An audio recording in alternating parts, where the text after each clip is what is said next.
exorcismo de Emily Rose. Y esta noche vamos a conocer la historia real. Como siempre, la cruda realidad supera cualquier ficción. Con el padre Fortea, con psiquiatras y con una serie de documentos, vamos a intentar resolver la gran duda, la que persigue al hombre desde que es hombre.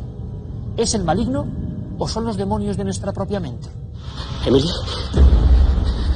Oye.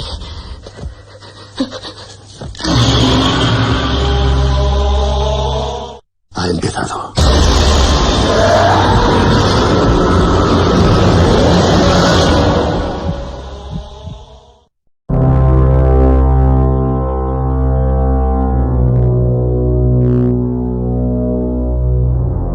Exorcízote spiritu inmundo, emite spiritu tuum et creabuntur, renovavis faciem terrae.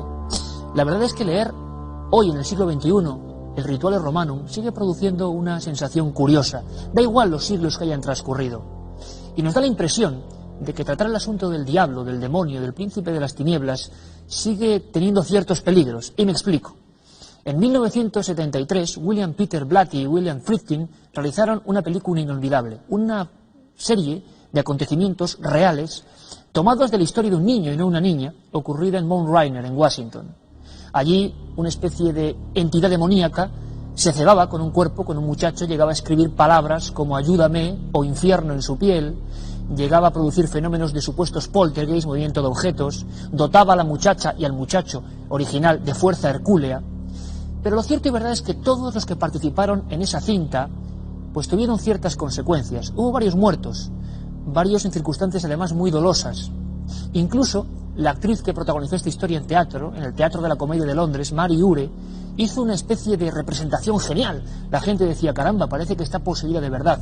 Al día siguiente, cuando su manager y su marido acudían con las críticas, se la encontraron brazos en cruz, envuelta en vómito verde. Fue la única representación del exorcista en teatro. Por lo tanto, es normal que haya ciertas precauciones, incluso hoy en día, para tocar este asunto tan tenebroso, tan oscuro, tan al otro lado de todas las cosas. Sin embargo, una serie de directores valientes y de productores han puesto en marcha el exorcismo de Emily Rose. Y las consecuencias no se han hecho esperar. Número 1 en taquilla, y de nuevo esa sensación, esa especie de esfera o atmósfera distinta en la que uno se mete cuando habla de Belcebú, de Satanás, de Belial, de tantos y tantos nombres para describir el mal. Es curioso porque todos los expertos en estos temas aseguran que, por ejemplo, el ocultismo, el espiritismo, la afición por las ciencias ocultas, a veces son una puerta negra, una puerta oscura que nos conduce hacia los terrenos del maligno. Hay quien dice incluso que los fenómenos que aún empiezan a acontecerle tienen hora precisa, las 3 de la mañana. También hay quien asegura que las 3 de la tarde es la hora de las sombras y las 3 de la madrugada la hora de los demonios.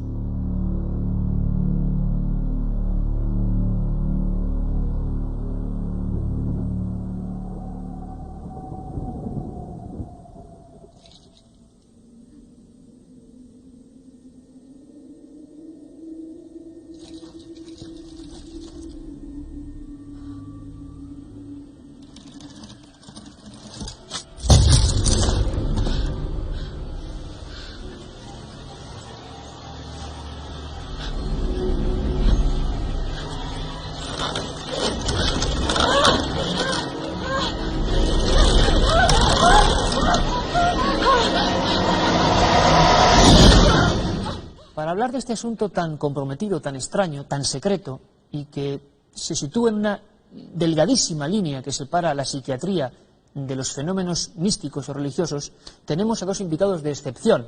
El padre, don José Antonio Fortea. Buenas noches, padre. Buenas noches. Que usted sabe perfectamente que esta historia, la de Emily Rose, corresponde a una historia real, verídica, auténtica.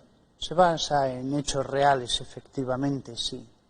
¿Ocurrió en Alemania?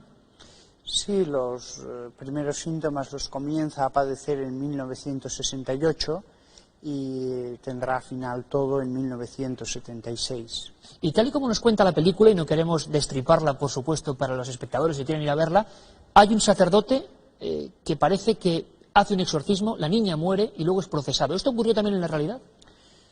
En la realidad fueron dos sacerdotes que no tenían ningún tipo de experiencia en este campo del exorcismo, y entonces ocurrió una cosa que a veces ocurre, que el demonio impide comer al poseso.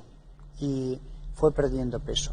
La familia quería que fuera exorcizada su hija. La hija era mayor, por supuesto. La joven también quería ser exorcizada, pero la pérdida de peso fue fatal antes de que el exorcismo tuviera fin.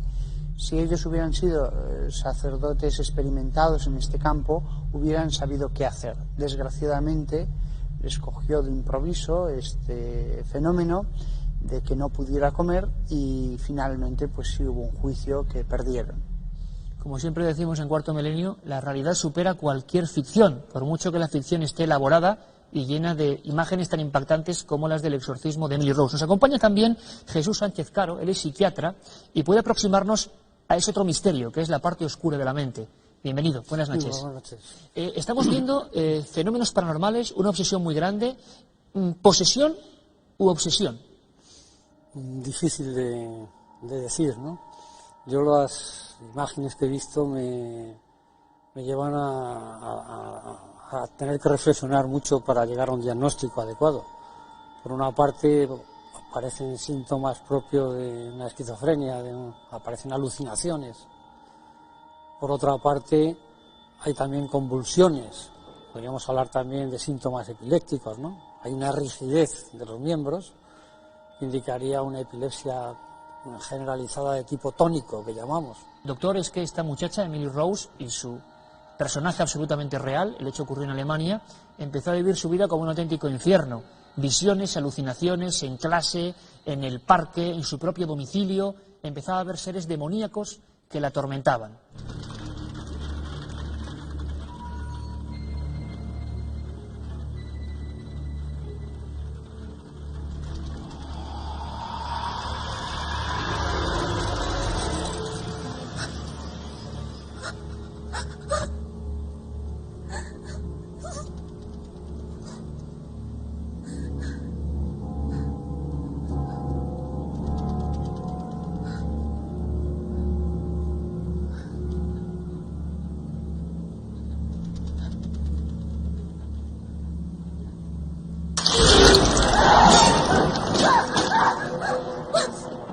¿Cuáles serían los síntomas claves, los síntomas precisos para que la Iglesia, un representante de la Iglesia, diga, caramba, aquí ya no estoy ante una enfermedad mental, por muy cruda que ésta sea, sino me estoy enfrentando a otra cosa? Nosotros, la Iglesia, considera que hay algunos casos, muy pocos, en que se dan hechos preternaturales inexplicables. Es imposible explicar cómo una viejecita de un pueblo, de pronto, si le hablas latín, entiende latín, si le hablas griego, griego, incluso coreano. Se han hecho pruebas de hablar en coreano a ciertos posesos, y han entendido el coreano, el alemán, 4 idiomas extrañísimos. Se hicieron la prueba en Italia con un poseso y entendió perfectamente, respondió de forma concreta. La levitación ha sido vista por distintos testigos. La fuerza, que puede parecer un síntoma pequeño, yo he conocido a psiquiatras que han dicho, de verdad que he visto muchas crisis histeriformes, pero una crisis de este tipo nunca en la vida. Son todo ello indicios, y en algunos casos pocos, pruebas de que hay algo más como causa que un problema mental. Hay escenas que remarcan este tipo de fenómenos perfectamente.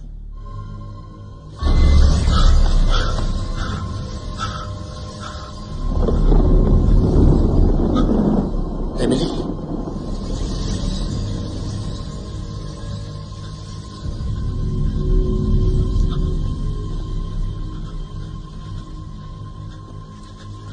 Puedes oírme. Una persona convertida en prácticamente un ovillo humano. ¿Esto tiene alguna explicación? ¿Es posible una persona que modifique su cuerpo de esta manera? Pues yo no lo he visto a lo largo de más de 30 años de experiencia psiquiátrica. El hacer el diagnóstico basado en el cine, vuelvo a decir, es poco menos que imposible. Los directores de cine hacen las películas como ellos les da Dios a entender. Los científicos vemos las cosas de otra manera. Pero dentro de la posibilidad de un diagnóstico al margen de los que hemos hablado, ¿no? La epilepsia, la esquizofrenia, etcétera, la clave en los posesos está en una serie de trastornos que en psiquiatría conocemos como trastornos disociativos. ¿Qué son los trastornos disociativos? Me gustaría poder explicar a todos nuestros telespectadores, porque esto sí que es real.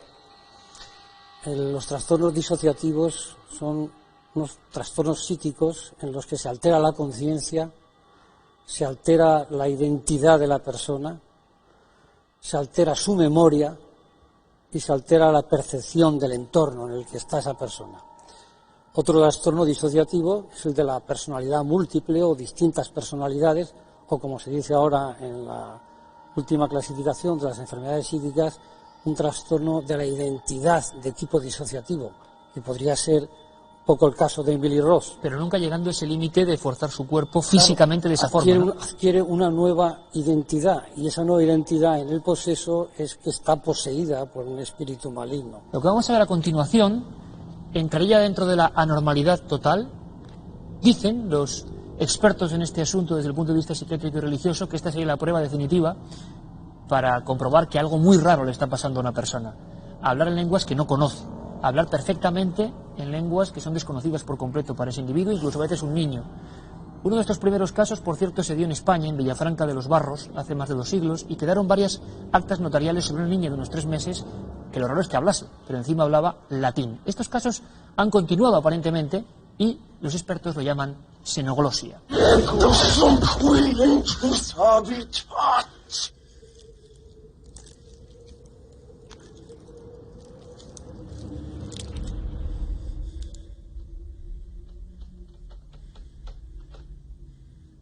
Vamos a levantarlo del suelo. ¡Alice, no!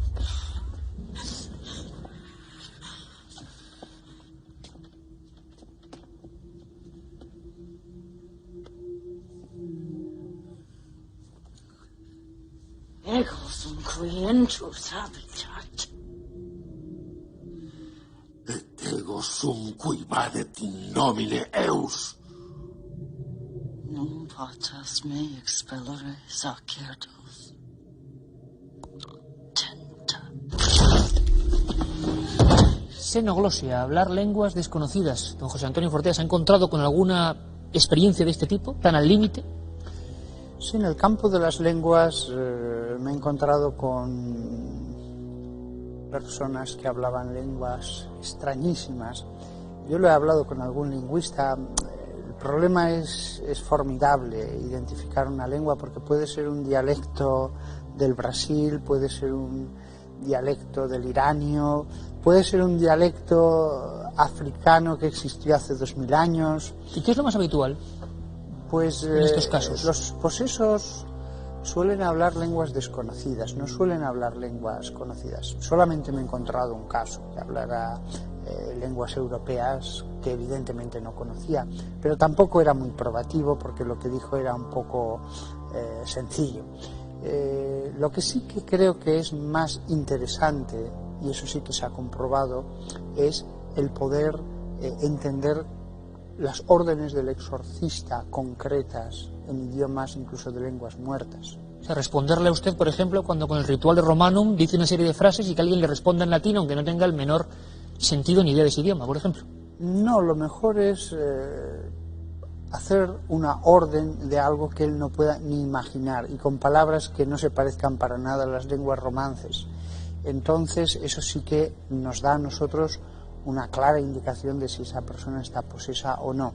Y con el tiempo uno puede buscar órdenes que sean muy concretas, que no den lugar a dudas, porque el demonio se resiste a hablar al principio, se resiste a hablar para que el exorcista piense que está enfermo. Yo he tenido algún caso de posesión en que el demonio ha hecho una imitación perfecta de una enfermedad mental para despistarme, y le he pillado, digámoslo así, a traición en un momento dado, porque le ha hablado una determinada lengua y él no se ha dado cuenta de que había cambiado a una lengua muerta. Entonces he dicho, aquí hay algo. Pero claro, el demonio es que sabe mucha psiquiatría, sí, Por cierto, ¿hay algún peligro para el exorcista? El cine nos ha mostrado escenas terribles de la muerte del sacerdote, de agresiones. ¿Esto ocurre? La verdad es que sí que, hablando con otras personas que se dedican a esto, sí que hay bastantes casos en que el demonio trata como de mostrar su rabia. Y sí que es cierto que entre personas que ayudan a los exorcistas, pues de pronto en los días siguientes de una sesión, pues al principio sobre todo, se enciende la calefacción sola, sienten presencias, cosas de ese tipo. Y además cosas a veces comprobables, que están todos en la cama y de pronto oyen como la caldera empieza a funcionar o un aparato se pone en marcha. Entonces, aunque no se lo hubieran dicho a la familia que habían asistido a una sesión de exorcismo, sí que hay a veces pequeñas venganzas. A nivel de la psiquiatría, lo de aprender una lengua que uno no conoce y soltarlo de repente, ¿hay alguna teoría que pueda identificar nuestro cerebro como una esponja que absorbe información de la que no somos conscientes? Yo no la conozco, no me lo creo. No se cree, no que haya una teoría, sino que ocurra eso. No creo que ocurra eso. Científicamente es inadmisible. Científicamente, ¿no? Yo no lo he... vuelvo a decir que son muchos años de experiencia y no he tenido oportunidad de ver un trabajo científico en este sentido. Por último, el padre Fortea, ¿por qué a uno le puede tocar eso de ser poseído y a otros no? ¿Hay alguna puerta peligrosa que se puede tocar para que estas fuerzas, sean lo que sean, nuestros propios demonios o el demonio exterior, acudan a nosotros? Sí, como norma general, el demonio está alrededor de la persona y solamente se mete dentro si uno le abre la puerta. Y el modo de abrirle la puerta pues es cualquier invocación a espíritus desconocidos.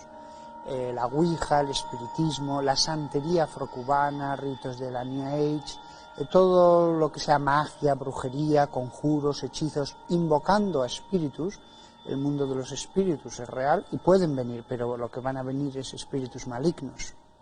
Padre don José Antonio Fortea, Jesús Sánchez Caro, psiquiatra, que ha intentado, dar la otra cara oculta quizá, porque no solo hay caras ocultas en la luna, sino también en nuestro cerebro. Les agradezco muchísimo, aunque este tema es amplísimo, por supuesto, haber dado un poquito de luz y de datos concretos sobre esta especie de paranoia para algunos, psicosis para otros y rotunda realidad. Lo repito, en el Vaticano han tenido que incrementar las rotativas y la impresión del Rituale Romanum por la cantidad de gente que pide ayuda porque creen que están poseídos. Me gustaría terminar con un testimonio de excepción. Es un periodista del Mundo, José Manuel Vidal, que tuvo un encuentro con lo extraño. Era una persona completamente agnóstica y escéptica y se encontró directamente con demonios humanos, la sombra del maligno. Escuchen, vean y opinen. Marta para mí fue un shock. El caso de Marta era la primera vez que yo asistía a un exorcismo. Eso para un periodista, como te puedes imaginar, era toda una exclusiva, y de hecho fue una exclusiva a nivel prácticamente mundial. Y llegó a impactarme tanto que tanto yo como el compañero de la agencia F que estaba conmigo en aquel momento no pudimos menos que meternos dentro, ¿no? Y ver a aquella muchacha haciendo todo tipo de manifestaciones externas terribles, durísimas, unos gritos, unos chillidos, los ojos en blanco, las manos como garras, hasta que un momento determinado, en uno de los momentos culminantes, durante 2 horas, momentos culminantes, que la ves elevarse y mantenerse durante unos segundos, no sabría decir cuántos, levitando por encima de la colchoneta verde, ¿no? Y respondiendo con aquella voz de ultratumba a las preguntas que le hacía el padre Fortea. Eso nos impresionó tanto que, ya te digo, acabamos mi compañero y yo de rodillas, y eso que mi compañero es agnóstico. Actualmente hay 8 exorcistas, sacerdotes, que ejercen este sagrado ministerio y que, supuestamente, pelean contra el maligno. Sin embargo, hay toda una serie de oscuridades, de densidad impenetrable en torno a estos asuntos. Carmen Porter, nuestra compañera, intentó arrojar luz con este libro, La Iglesia y sus demonios, que comenzaba de una manera absolutamente tenebrosa. Yo viví un exorcismo, una experiencia, imagino, inolvidable. Una experiencia que para siempre quedará marcada. Además, en muchos de los miembros de este equipo que acudimos a esa invitación a un exorcismo oficial de la Iglesia Católica, la escena con la que nos encontramos fue realmente impactante. Una estancia a oscuras, Una chica de 19 años revolcándose en una colchoneta, unos gritos animalescos, los ojos en blanco durante más de 3 horas y media, mordiscos a sus familiares que intentaban calmarla. Y luego el sacerdote, que con esas oraciones intentó sacar nada más y nada menos 7 demonios de su cuerpo. El último de ellos, según nos decía tanto la poseída como el sacerdote, era Zabulón, uno de los demonios que a lo largo de la historia se ha repetido en más ocasiones. Ahí está el dato. Cada uno puede opinar. Quizá para elaborar mejor esa opinión podíamos agregar el siguiente documento. No pudimos filmar, se nos prohibió filmar, por supuesto, ese acontecimiento tan extraño, que periodistas asistan a una especie de exorcismo oficial. Bueno, pudimos grabar el audio. Y el audio a veces vale tanto como la imagen. Vamos a escuchar un fragmento. Les aseguro que el resto es muy desagradable, pero en este fragmento esa muchacha, como cualquiera de los espectadores de Cuarto Milenio, como cualquiera de nosotros, una muchacha universitaria que de repente empieza a quejarse de una especie de extraño mal que nadie cura, empieza a hablar en una especie de latín, de árabe, dicen algunos, de arameo. Nadie se pone de acuerdo. He aquí el documento. En el nombre santísimo de Jesús, venga. Reza la salve.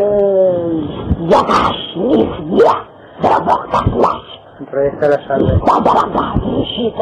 En el nombre de Jesús, reza la salve. En el nombre de Jesús, hazlo. Hazlo, para que sirva de testimonio, para que haya. Y si este documento es asombroso, digno del debate, no menos cierto es que hay muchos telespectadores de Cuarto Milenio que también se encuentran con cosas muy extrañas, cosas que tienen que ver con un fuego, yo no sé si diabólico, Carmen. En este caso no es un fuego ni mucho menos diabólico. Nuestro espectador, nuestro amigo Juan José García Silva, se encontraba en una noche de hoguera con sus amigos cuando decidieron tomar unas fotografías y salió algo realmente curioso. Ahí lo tenemos, ahí lo estamos viendo, una especie de rostro que surge entre las llamas. Guillermo León, que siempre nos analiza las fotografías, ha recreado esa imagen en 3 dimensiones. Además nos ha dicho que se aprecia un desenfoque por movimiento y un juego de contrastes que ha podido originar la cara de una forma completamente casual. Bueno, yo creo que la casualidad siempre tiene un factor de misterio. Lo que no es misterio es la manera que hay para ponerse en contacto con este equipo de Cuarto Milenio. Tenemos 2 vías de contacto a las que nos puede enviar su material. Una es a través del correo electrónico en cuartomilenio@4.com y, como no, si desea enviarlo por correo ordinario, debe hacerlo a la calle Gran Vía número 32, tercera planta, 28013 de Madrid. Y un tanto sobrecogidos por este asunto, por estos documentos, por estas historias del demonio y su sombra que parece que nunca se marcha definitivamente, nosotros continuamos investigando. Ya lo saben, somos Cuarto Milenio.